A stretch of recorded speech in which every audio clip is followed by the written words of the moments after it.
نسبت عطا ہوئی جسے مرشد کے فیض سے ہر لمحہ حیات ہے سلطان جاں کے ساتھ۔ اختر میرے مرشد کا ذرا فیض تو دیکھو، کس طرح درد دل کیا میرے بیاں کے ساتھ۔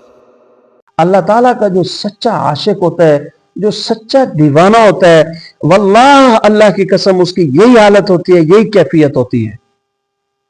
اللہ تعالیٰ اس لائق ہے کہ اللہ سے محبت کی جائے، ہر لحاظ سے اللہ تعالیٰ اس لائق ہے۔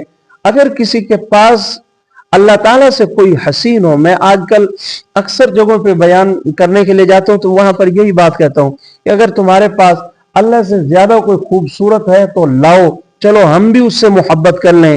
اگر اللہ سے زیادہ خوبصورت کوئی نہیں ہے تو پھر اسی سے محبت کرو۔ جو حسین اور خوبصورت ہو نا، اس کو چھوڑ کر کسی اور سے محبت کرنا یہ حسن کی توہین ہوتی ہے۔ جب اللہ کہہ رہے ہیں والذین آمنوا اشد حبا للہ، کہ ایمان والے اللہ سے عشق کرتے ہیں، اشد حب، یہ لفظ اشد محبت نہیں کہہ رہا، یہ کہتے ہیں عشق کرتے ہیں۔ عشق وہ ہوتا ہے جس محبت میں شدت آ جائے تو پھر وہ عشق بن جاتا ہے۔ جو اللہ تعالیٰ سے عشق کرتے ہیں وہی ایمان والے ہیں۔ اور اللہ اس آیت میں برے پردہ اللہ ہمیں اشارہ کر رہے ہیں کہ تم مجھ سے محبت کرو۔ ایک حدیث پاک یہ پچھلی مجلس ذکر میں میرے مطالعے سے گزری تھی۔ صحابہ تو وہ تھے، ایک صحابی کے بارے میں آتا ہے، دیہاتی صحابی تھے، وقتاً فوقتاً آپ صلی اللہ علیہ وسلم کے پاس آتے اور اترنے والی آیات کے بارے میں پوچھتا، اب کیا آیت اتری؟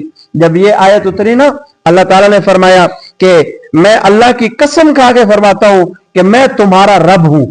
جب اس آیت مبارکہ کو اس صحابی نے سنا نا تو وہ صحابی غصے میں آ گیا اور غصے کی حالت میں آ کے کہنے لگا وہ کون ہے جس کو یقین دلانے کی خاطر میرے اللہ کو قسم کھانی پڑی۔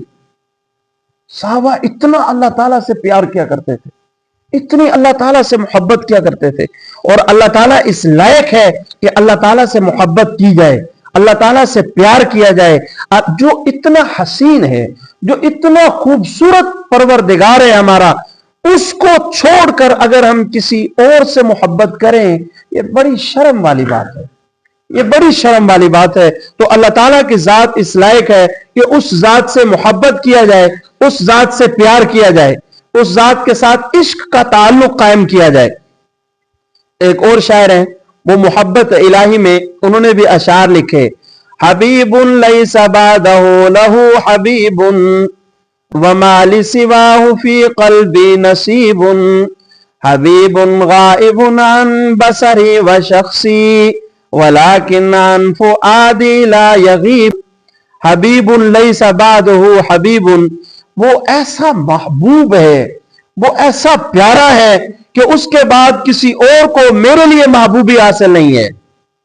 اللہ تعالیٰ اتنے محبوب ہیں، اتنے پیارے ہیں، اس کے بعد کسی اور سے پیار کرنا میرے لیے محال اور ناممکن ہے کہ میں کسی اور سے محبت کروں، ایسے نہیں ہو سکتا۔ وَمَا لِسِوَاهُ فِي قَلْبِي نَصِيبٌ، اور اس کے سوا میرے دل میں کسی اور کا کوئی حصہ نہیں ہے۔ حبیب غائب عن بصری و شخصی، وہ محبوب میری نظر اور جسم سے دور ہے، سامنے نہیں۔ ولیکن عن فؤادی لا یغیب، لیکن میرے دل سے وہ کبھی بھی غائب نہیں ہوتا، میں ہر وقت اپنے پروردگار کو یاد رکھتا ہوں، اللہ تعالیٰ سے محبت کرتا ہوں۔ شاعر نے ان اشعار میں اللہ تعالیٰ سے اپنی محبت کا اظہار کیا ہے۔